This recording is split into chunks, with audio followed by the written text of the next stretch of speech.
making sense to everybody. So if you go into Google Classroom, the EM spectrum directions are right here. There's nothing you need to do on this document. It's just directions. There's also a digital template on there. But you have, if you turn to page 15 in your binder, the EM spectrum template, which looks like this and it's printed out, because you're going to want to probably do this on paper. I think that's the easiest way to do this based on what you have to include. And so I'm just going to go quickly through what you need to include. So on that spectrum template that I just showed you, so this guy right here, you are going to put high and low frequencies and high and low wavelengths. So you'll just label at each end what kind of frequency and wavelength each of these waves are showing. You can do that right on the top. The second, really technically the third step after you do those two labels, are ordering the 7 types of EM waves and trying as best you can to kind of show how big or how much of the spectrum each of those waves take up. There's quite a few resources for you to look at to help you. You can see a link here. There's lots of images for examples and kind of the spectrum and what order they're in here. All of these links should be working for you.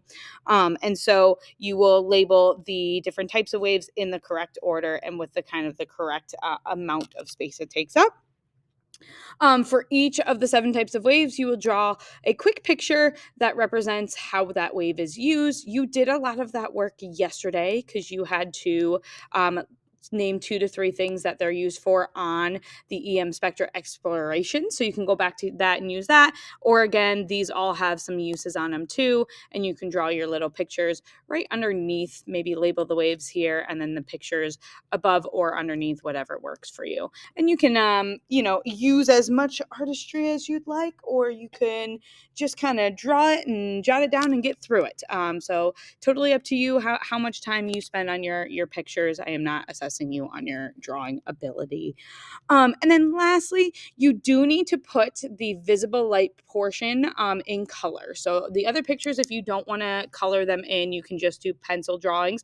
But where the visible light spectrum is, you need to go put in the colors in the correct order. So just make sure that you have them in the correct order based on the increasing frequencies. Obviously, I have lots of crayons and colored pencils up kind of on the resource center in the front.